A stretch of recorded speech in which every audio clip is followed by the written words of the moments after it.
La France est à l'agonie économique, mais elle ignore l'origine profonde de sa maladie.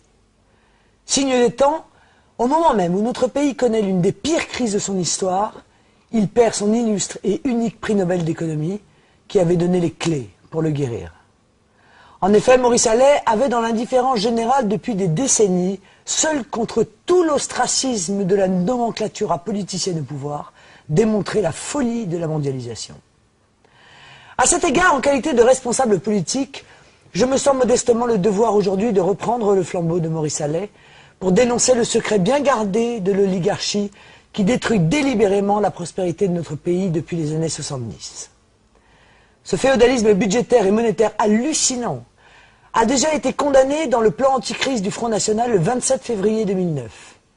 Il est un problème politique de première importance et doit être révélé à nouveau à toute l'opinion publique française pour lever la confusion sur la raison principale de la destruction de notre économie et du désordre monétaire mondial. Les dirigeants politiques de tous bords, l'Union européenne, le FMI, ne cessent de culpabiliser les citoyens sur le montant de la dette due, nous dit-on, à trop de social, trop de santé, trop de services publics, etc. Mais au fond, examinons quel est le péché originel qui a fait basculer soudainement la France des 30 glorieuses à celle des 40 piteuses. La vérité est que la dette publique française est d'abord due aux intérêts cumulés exorbitants payés. 37 milliards d'euros en moyenne par an, payés aux marchés financiers mondiaux sur lesquels nous avons été obligés d'emprunter depuis près de 40 ans. Pourquoi ?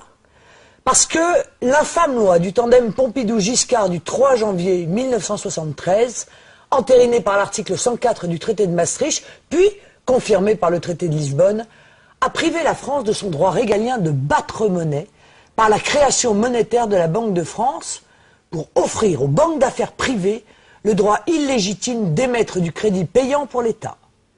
Ces usuriers spéculent ensuite contre tous les actifs de la planète, y compris les dettes des États souverains. Bref, vous avez compris, il n'est plus possible de solliciter directement la Banque de France ou même la BCE pour financer la dépense publique. Nous sommes contraints de passer par les banques et les marchés financiers rapaces, mais c'est unique au monde.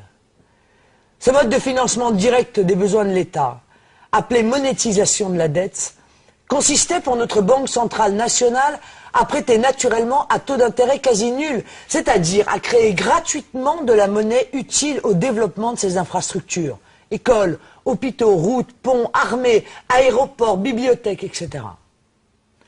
Tous les partis politiques de gouvernement depuis 1973, de droite comme de gauche, ont concouru à la création et à la pérennité de ce régime de financement inique. Il a eu de multiples conséquences catastrophiques, notamment de nous jeter dans une logique de surendettement public jusqu'à la déshérence de l'État et la fin programmée de nos politiques. Il s'agit ni plus ni moins d'un racket discret sur tous les secteurs rentables de l'économie française, ainsi qu'une privatisation rampante de la protection sociale et des retraites. Écoutez attentivement ce chiffre. Notre dette est de 1650 milliards d'euros.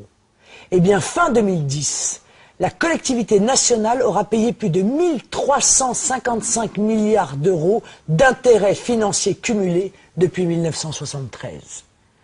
Si nous avions maintenu le mode de financement national antérieur, les intérêts auraient été nuls sur la période 1973-2010. Pire, sur une période de 37 ans, on constate que la dette publique est constituée à 85% du paiement des intérêts. C'est l'effet boule de neige bien connu des économistes qui forment une dette perpétuelle jusqu'au point de rupture. Les caisses de l'État sont vides pour le financement des retraites, mais il n'y a aucun problème pour trouver du budget destiné au cartel bancaire mondial, y compris pour le renflouer par plusieurs centaines de milliards d'euros depuis novembre 2008. Cette question est le nœud gordien de tout le système de pillage des richesses des nations occidentales par la financiarisation de l'économie, le libre-échange et la mondialisation. Une sorte de piraterie des temps modernes. Maurice Allais affirmait qu'il n'existe pas de moyen plus efficace pour prendre le contrôle d'une nation que de diriger son système de crédit. Dès qu'une nation abandonne le contrôle de ses crédits, et donc de sa monnaie, peu importe en effet qui fait les lois. Voici deux autres citations historiques édifiantes pour illustrer mon propos. Quand l'argent d'un gouvernement dépend des banques, ce sont elles et non les chefs du gouvernement qui contrôlent la situation. Napoléon Bonaparte. Ou encore, si la population comprenait le système bancaire, je crois qu'il y aurait une révolution avant demain matin, Henry Ford.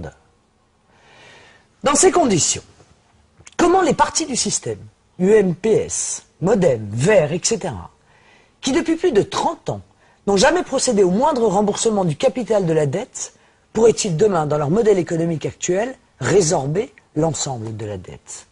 C'est impossible. Avec leur modèle, la dette hors intérêt va continuer à s'accroître de 1 650 milliards d'euros sur la période 2010-2025 jusqu'à son niveau d'étiage de 3 300 milliards d'euros en 2030. Si une base raisonnable de 30 milliards d'euros par an et une inflation inférieure à 2% sont retenues pour le remboursement du capital de la dette, c'est en 2132 environ que leur dette sera éteinte, au prix de sacrifices sociaux épouvantables. Bref, ce serait un désastre. Regardez ce graphique qui vous montre la différence de résorption de la dette dans leur système, extrêmement lente et coûteuse, en rouge, et dans le nôtre, beaucoup plus rapide et sans drame social, en bleu. La rigueur financière pour les usuriers, oui, mais l'austérité sociale pour les Français, non. Il y a bien une autre solution, plus efficace et beaucoup plus juste. La seule voie de salut pour stopper l'hémorragie de richesse nationale et sortir humainement de cette crise systémique est en effet de reprendre le contrôle de notre politique monétaire afin de soutenir notre politique budgétaire. Selon les prévisions de nos économistes, il est parfaitement possible de recouvrer l'équilibre budgétaire avant 2015 et de résorber entièrement le capital dette publique d'ici 2025. Comment? Mais dans l'éthique du Front National, le principe légitime est que l'État se finance auprès du service public, pas auprès des banques ou des marchés. L'alternative que nous proposons est la mise en place d'une déprivatisation de l'argent public, ce qui signifie le retour du service public de l'argent, le rétablissement de la Banque de France dans ses prérogatives de création monétaire pour donner une capacité d'autofinancement à l'État, en toute autonomie, loin de la dépendance vis-à-vis des marchés et des banques. L'État verrait ainsi bondir son pouvoir d'achat annuel entre 1 et 3% du revenu national pour démarrer un mouvement de résorption en douceur de notre surendettement et ainsi assainir nos finances publiques. Le Front National aux affaires assumera l'héritage calamiteux des pouvoirs politiques précédents sans pour autant recourir à la solution de facilité par la répudiation pure et simple de la dette étrangère qui aurait des conséquences diplomatiques très néfastes pour la France. Pas besoin non plus de commettre les désastres sociaux qu'on nous promet, du côté de Nicolas Sarkozy ou de Dominique Strauss-Kahn, à commencer par la privatisation imminente de la sécurité sociale. Bien entendu, cette politique économique n'a de sens que si ce mode de financement démocratique de l'État s'oriente non pas vers du budget de fonctionnement, mais prioritairement vers des investissements productifs dans l'économie réelle au service de la population et du travail. Ce problème clé dépasse tous les clivages politiques gauche-droite et au-delà des esprits partisans. Un consensus national autour de notre modèle doit prévaloir. C'est un enjeu vital pour notre État que de sortir de son aliénation aux marchés financiers mondiaux. Aussi, j'appelle tous les Français à une véritable union patriotique contre cette arnaque totalitaire que je viens de dénoncer.